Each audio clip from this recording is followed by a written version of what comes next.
Okay, Mark. So, as I was talking with Kevin a second ago, and what we've been doing is talking to people about different closely held beliefs that they have. It can be really any type of belief that you truly believe, that's a deeply closely held belief that has a lot of influence in your life, that you're really confident in. Talked to Kevin about the Christian God. We were talking to someone earlier about karma, reincarnation. So we run the full gamut. What do you... what would be, by all means, what would be a belief that you want to talk about? I like it. Limited government, I like that. Okay, so you would say you believe that the government should be limited? Limited to a certain extent, not to the point where it's full anarchy, but to the point where the individual citizen can do whatever they want to, as long as they don't hurt other people in doing so. Okay, and so you believe that the government should be limited to an extent? Yeah. And if I were to just get an idea of how confident you are in that belief that the government should be limited, if we were put on a scale of 0 to 100, where 100 is you're 100% confident that the government should be limited, and 0 is you 0% confident that the government should be limited, where would you put yourself on that scale? Around 90%. Okay. 90%? Yeah. All right. And why? Why do you believe that the government should be limited, and why are you at 90%? Well, because individual citizens should do whatever they want to, as long as they don't harm anybody, of course. More limited the government, the freer the citizen. I mean, let's take, for example, like school bureaucracy, just for an example. Mm-hmm. I have to do multiple amounts of paperwork for just one little thing. Like, for example, if I want to sell food on campus, I have to follow these rules and regulations. It's really annoying. Mm-hmm. It doesn't get the job done, and in a way, it cuts down business and profit, so it really annoys. Now, if you take it on a bigger scale, regulations and all the stuff that the government enforces on the smaller businesses, it's crushing them. They're not making enough money. Okay. The American dream is being totally destroyed. Now, why I say 90% is because the other 10% is if the government has to step in, it should step in. I mean, for example, for abortion, okay? I mean, if a woman has it illegally, I mean, let me retract that. For example, I'm pro-life. In some aspect, well, with the exception of it's going to kill off the mom. I believe the government should enforce pro-life regulations saying that you should not have an abortion at all because it's the life of a child, of course. Just as one example. Okay. And so right now you're about 90% confident that the government should be limited, should have a limited role in society. Yet you're aware, obviously, of people that think the opposite, that actually think, no, government should have a bigger role in society and that this is actually going to be a good thing. I'm not saying that they're correct, but let's say that they're right and a bigger government would actually be better than a limited government. And right now you're at 90% because you think people should do what they want and maintain those individual liberties. If it were the case that a big government was actually better, how would you discover that it actually is the better option? Well, I think I have to look at society, look at history as a whole.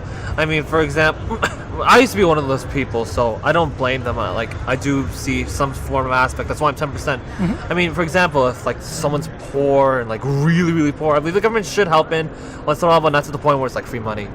I just have to say, look at history. I mean, for example, let's take far left, let's take socialism, for example. Mm-hmm. A lot of socialists say that if you look at China, look at North Korea, look at Russia, these aren't communist socialist governments, but they kind of are because in it specifically says you have to give government power for a limited time, but if you have that much power, no one's going to give it up for a limited amount of time.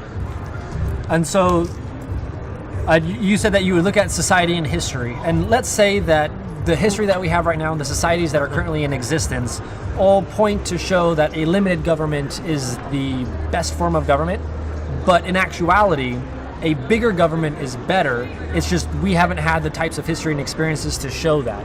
And so if it's possible for someone to say that, look, you can look at history and you can look at society and it would show that limited government is good, but regardless, despite all of that, big government is still better. I'm not saying that that's true, but if it were true, if it was true that regardless of the history, big government is still a better option, how would you find out that it was the better option? How would I find out if it was the better option? Yeah, without appealing to, because they say that, look, you can look at history, but that's irrelevant in a lot of ways, and big government is still a better option despite all the history. Right. I'd have to be living in it to find out for myself. I mean, for example, I'm in charge of Young Americans for Freedom, conservative organization on campus for limited government. The reason why we're so passionate and so motivated is because I have to say, 60-70% of my students, my club members, they're all either directly from a country that came when they were like 10 or 20, 12, and you have some who are like whose parents are immigrants. One of my members, I won't name names for obvious reasons, she came from a third world country in South America, and she's screaming like from top of her lungs, "Look what it did to my country! Don't bring that here." So, if there was an instance for bigger government, I'd have to probably live in it, assuming I didn't get brainwashed. But do you think it's possible for someone to live in a type of government, live in a limited government, and think that it's not the best solution? So, could it not be the case that you live in a big government and conclude that it isn't the best option, even though it actually is the best option? Like, could it be possible that you're mistaken? Is it possible? Wait, so like, let's say I'm in a society, big government, and what? Yeah. Let's say that you're in a society, and it's a big government society, and your experience in that society is pretty shitty. But in reality, like if we were to be an omniscient third person, we would be able to look and see big government is actually the best of all of the other options. I'm not saying it is, but a godlike person is looking and saying big government is the best, even though you're living in a big government and you think because of all the problems that it's one of the bad ones, even though in the greater scheme of things it's actually one of the best ones. Would there be any way for you to find out that big government actually is the better option, even though you're living in a society where big government is shitty? Well, with the third, of course I would. Yeah, I mean, I believe the truth. So yeah. But so that's what I'm trying to understand is now, if that third party person can look in and say, oh, actually, big government is better. I'm not saying it is, but if they can observe that, to maybe make it a little bit easier, like a movie. Imagine you're watching a movie and this person, the movie kind of talks like at the beginning of the movie, it says that big government is the best government possible. They just make that claim. And then you have someone in the movie who's living in a big government society and it sucks. And so they conclude that big government sucks and it's not the best solution.